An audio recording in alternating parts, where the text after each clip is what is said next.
Chers collègues, chers parents, chers élèves, avant de procéder à la lecture de la lettre de Jean Jaurès aux instituteurs, comme me le demande l'institution, je souhaite adresser une pensée très personnelle aux enseignants et personnels. Aujourd'hui, lundi 2 novembre, les enseignants, personnels et élèves reprennent le chemin du collège avec un lourd bagage. Le souvenir d'un professeur d'histoire-géographie assassiné la veille des vacances de la Toussaint pour avoir montré des caricatures de Mahomet à ses élèves lors d'un cours sur la liberté d'expression. À tous les enseignants et tous les personnels, j'adresse tout mon soutien. Fervent défenseur de l'école publique, Jean Jaurès, né à Castres, écrit dans la Dépêche de Toulouse une lettre aux instituteurs et institutrices le 15 janvier 1888. Je vous donne lecture de ce texte. Lettre aux instituteurs et institutrices. Vous tenez en vos mains l'intelligence et l'âme des enfants. Vous êtes responsables de la patrie. Les enfants qui vous sont confiés n'auront pas seulement à écrire et à déchiffrer une lettre, à lire une enseigne au coin d'une rue, à faire une addition et une multiplication. Ils sont français et ils doivent connaître la France, sa géographie et son histoire, son corps et son âme. Ils seront citoyens et ils doivent savoir ce qu'est une démocratie libre, quels droits leur confère, quels devoirs leur impose la souveraineté de la nation. Enfin, ils seront hommes et il faut qu'ils aient une idée de l'homme.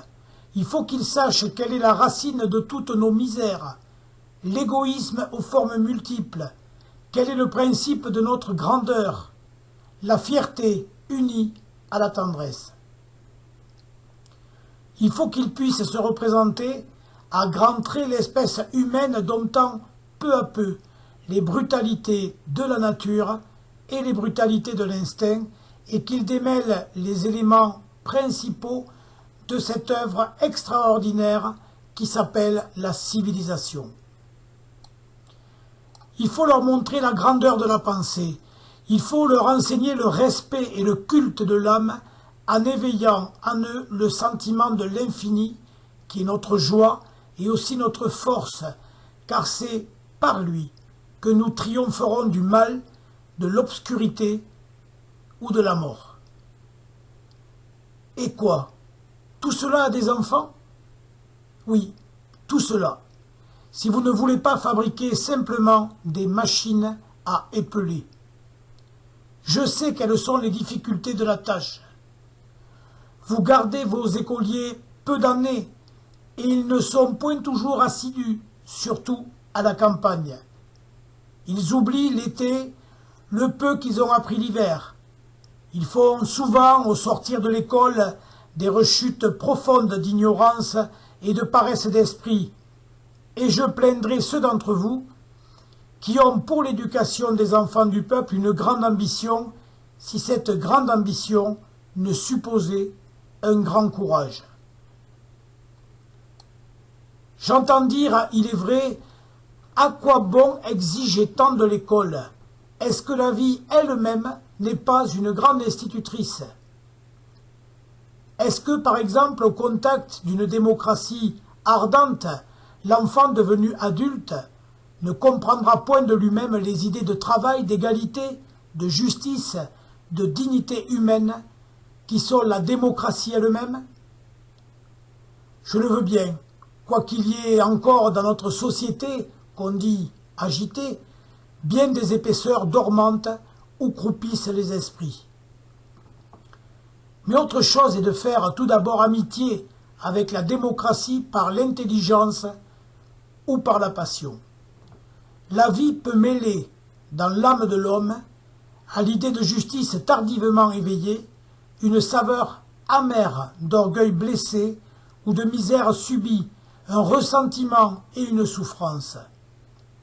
Pourquoi ne pas offrir la justice à des cœurs tout neufs? Il faut que toutes nos idées soient comme imprégnées d'enfance, c'est-à-dire de générosité pure et de sérénité. Comment donnerez-vous à l'école primaire l'éducation si haute que j'ai indiquée? Il y a deux moyens. Il faut d'abord que vous appreniez aux enfants à lire avec une facilité absolue, de telle sorte qu'ils ne puissent plus l'oublier de la vie et que dans n'importe quel livre, leur œil ne s'arrête à aucun obstacle. Savoir lire vraiment, sans hésitation, comme nous lisons vous et moi, c'est la clé de tout. Est-ce savoir lire que de déchiffrer péniblement un article de journal, comme les érudits déchiffrent un grimoire? J'ai vu l'autre jour un directeur très intelligent d'une école de Belleville qui me disait « Ce n'est pas seulement à la campagne qu'on ne sait lire qu'à peu près, c'est-à-dire point du tout. À Paris même, j'en ai qui quittent l'école sans que je puisse affirmer qu'ils savent lire. » Vous ne devez pas lâcher vos écoliers. Vous ne devez pas, si je puis dire, les appliquer à autre chose tant qu'ils ne seront point, par la lecture aisée, en relation familière avec la pensée humaine. Qu'importe vraiment à côté de cela quelques fautes d'orthographe de plus ou de moins ou quelques erreurs de système métrique. Ce sont les vétilles dans vos programmes qui manquent absolument de proportion, font l'essentiel. Sachant bien lire, l'écolier qui est très curieux aurait bien vite, avec 7 ou 8 livres choisis, une idée, très générale il est vrai, mais très haute de l'histoire de l'espèce humaine, de la structure du monde, de l'histoire propre de la Terre dans le monde, du rôle propre de la France dans l'humanité. Le maître doit intervenir pour aider ce premier travail de l'esprit. Il n'est pas nécessaire qu'il dise beaucoup, qu'il fasse de longues leçons. Il suffit que tous les détails qu'il leur donnera concourent nettement à un tableau d'ensemble. De ce que l'on sait de l'homme primitif à l'homme d'aujourd'hui, quelle prodigieuse transformation! Et comme il est aisé à l'instituteur en quelques traits de faire sentir à l'enfant l'effort inouï de la pensée humaine. Seulement pour cela, il faut que le maître lui-même soit tout pénétré de ce qu'il enseigne. Il ne faut pas qu'il récite le soir ce qu'il a appris le matin. Il faut, par exemple, qu'il se soit fait en silence une idée claire du ciel, du mouvement des astres. Il faut qu'il se soit émerveillé tout bas de l'esprit humain, qui, trompé par les yeux, a pris tout d'abord le ciel pour une voûte solide et basse, puis a deviné l'infini de l'espace et a suivi dans cet infini la route précise des planètes et des soleils. Alors et alors seulement, lorsque par la lecture solitaire et la méditation, il sera tout plein d'une grande idée et tout éclairé intérieurement, il communiquera sans peine aux enfants, à la première occasion, la lumière et l'émotion de son esprit. Ah, sans doute, avec la fatigue écrasante de l'école, il vous est malaisé de vous ressaisir, mais il suffit d'une demi-heure par jour pour maintenir la pensée à sa hauteur et pour ne pas verser dans l'ornière du métier. Vous serez plus que payé de votre peine, car vous sentirez la vie de l'intelligence s'éveiller autour de vous.